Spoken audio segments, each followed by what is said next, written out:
Welcome to our channel. Today we how to authenticate with Voya for retirement account sign-in security step by step clearly.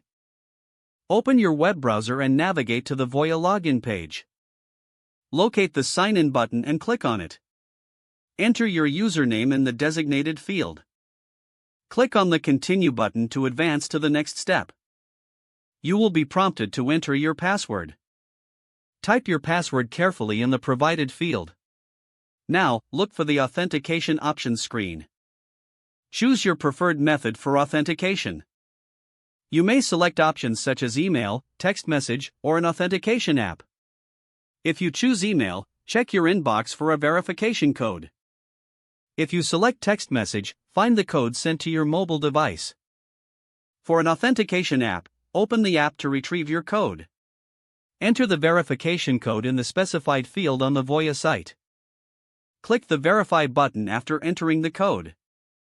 If the code is correct, you will be redirected to your retirement account dashboard. Review your account information securely. If you encounter any issues during this process, look for the Help or Support link. Consider enabling two-factor authentication for added security in the future. Log out after completing your tasks to maintain account security. If the page does not load, refresh the browser or try again in a private or incognito window. Make sure you are using the correct email address, then retype it carefully to avoid small typos.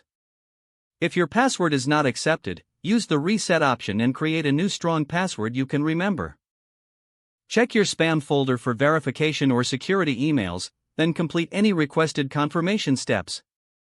Enable two-factor authentication if available to improve account security and reduce unauthorized access risk. After signing in, review your profile details so your contact information and settings are accurate and current. If you see an error message, note it down and try again after restarting your device and internet connection. Log out when you finish, especially on shared devices, to keep your account and payment information secure. If the page does not load, refresh the browser or try again in a private or incognito window. Don't forget to like this video and subscribe to our channel for more step-by-step tech guides.